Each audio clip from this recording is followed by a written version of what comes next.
So hello everyone, welcome to Frompedia. इस video में मैं बात करने वाला हूँ लोकी सीजन 2 एपिसोड 5 के बारे में। एपिसोड 5 को आप एक इंटरमीडिएटरी एपिसोड कह सकते हो, क्योंकि ये एपिसोड 3 या एपिसोड 4 के जैसे ज़्यादा हाइस कंटेंट नहीं करता था, पर ये एपिसोड काफ़ी ज़्यादा जरूरी था फॉर द अपकमिंग एपिसोड। इस एपिसोड के बाद इस शो का आगे डायरेक्शन क्या होने वाला है ये भी लगभग कंफर्म हो गया है। लोकी सीजन 2 एपिसोड 5 के अंदर हम देखते हैं कि लोकी बेसिकली टाइम लूम के ब्लास्ट के बाद टाइम स्लिपिंग करना चालू कर देता है और वो एक एक करके अपने दोस्तों से मिलने जाता है।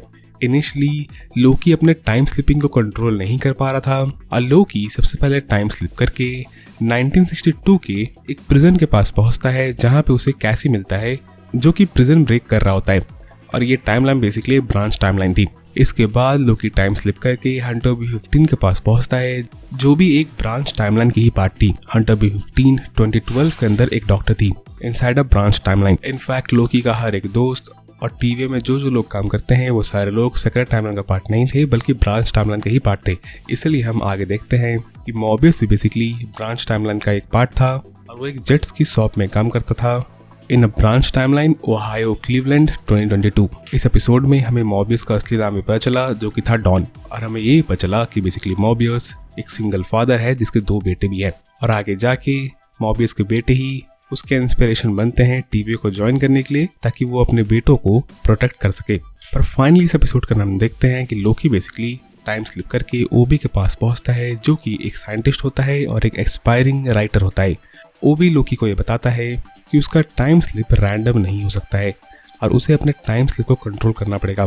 और अगर लोकी अपने टाइम स्लिप को कंट्रोल कर लेता है तो ये काफ़ी ज़्यादा हेल्पफुल होगा। पर लोकी उस मोमेंट के अंदर अपने टाइम स्लिपिंग को कंट्रोल नहीं कर पाता है। इवेंचुअली ओबी लोकी को ये बताता है कि अगर लोकी अपने सारे दोस्तों को एक रूम के अंदर गैदर करे तो उनके टेम्पोरल ओरा का यूज़ करके वो उस पॉइंट पे ट्रैवल कर सकते हैं जिस पॉइंट पे टेम्पोरल लूम जस्ट ब्लास्ट होने वाला था। और मे भी इस बार टेम्पोरल लूम के ब्लास्ट को लोकी रोक सके।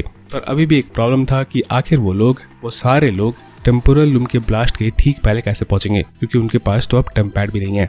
तब बेसिकली ओबी को लोकी उसी का लिखा हुआ टीवी गाइड देता है to create a version of TemPad. ऐसा ही सेम चीज एपिसोड 3 के अंदर हुआ था, जहाँ पर विक्टर टाइमली के वेरिएंट को टीवी का गाइड बुक दिया गया था और उसी को यूज करके विक्टर टाइमली ने अपने इन्वेंशंस पे काम किया था। हमें ऐसा बताया गया है कि टीवी के गाइड बुक को ओबी ने लिखा है, पर ओबी को भी उसकी सारी टेक्नोलॉजीज टीवी के गाइड बुक से ही मिली थी। तो ये चीज बेसिकली एक प्री डेस्टिनेशन पैराडॉक्स है, जहाँ पर किसी चीज की ओरिजिन कहाँ पे है ये प्रेडिक्ट करना इम्पॉसिबल है। टीवी का guide book pre destination paradox के अंदर चल रहा है एमसीयू के अंदर। बाकी इवेंचुअली लोकी टाइम स्लिप कर करके अपने दोस्तों को रिक्रूट करता है फॉर द TVA। वो सारे लोग ओबी के लैब के अंदर गैदर करते हैं। लोकी फाइनली सिल्वी से मिलने के लिए जाता है, जहां पर वो देख के सरप्राइज हो जाता है कि सिल्वी को लोकी के बारे में सब कुछ पता है।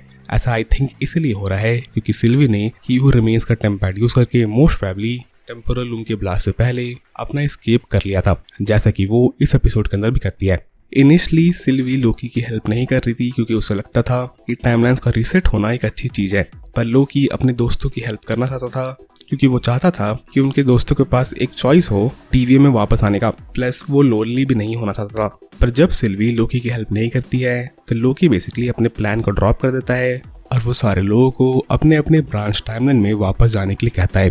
पर जब सिल्वी का टाइमलाइन भी कोलैप्स होने लगता है और स्पैगेटिफाई होने लगता है, तब सिल्वी इवेंचुअली लोकी को हेल्प करने का तैयार होती है और वो लोकी और ऑबियस के पास पहुंचती है, जहां पर बाकी लोग भी गैदर थे। पर जैसे ही सिल्वी वहां पहुंचती है तो लोकी और ओबी ट्राई करते हैं कि वो टेम्पोरल पैड का यूज करके टाइम ट्रैवल करके टेम्पोरल लूम के ब्लास्ट को रोक पाएं।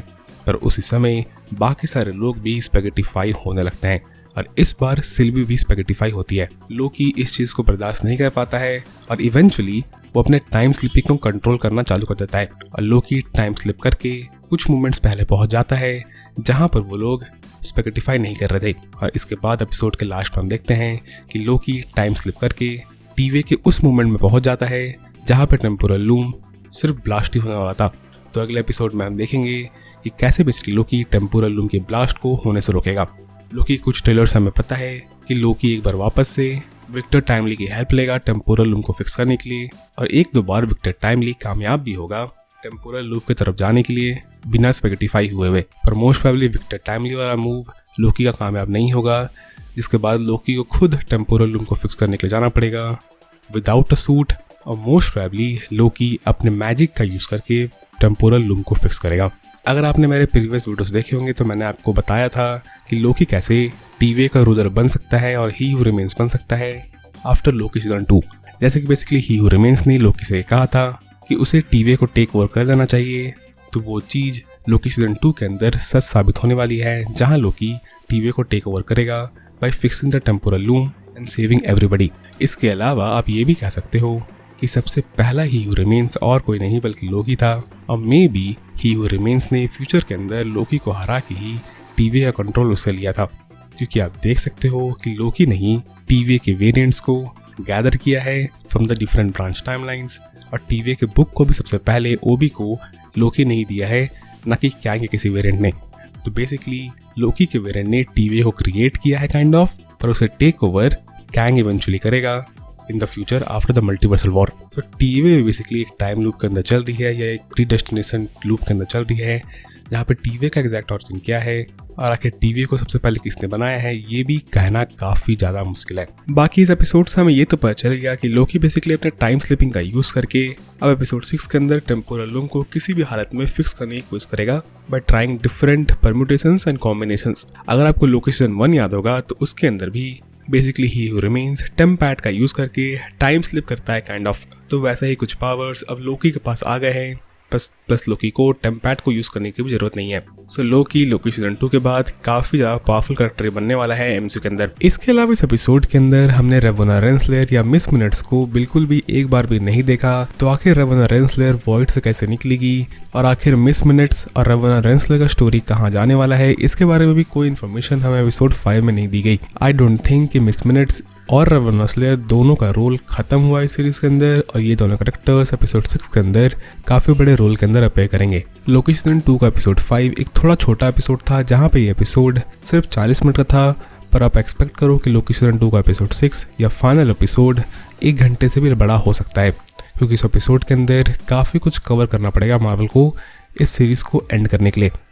बाकी आपको लोकी सीजन 2 का एपिसोड 5 कैसा लगा ये मुझे कमेंट्स में बताना ना भूले।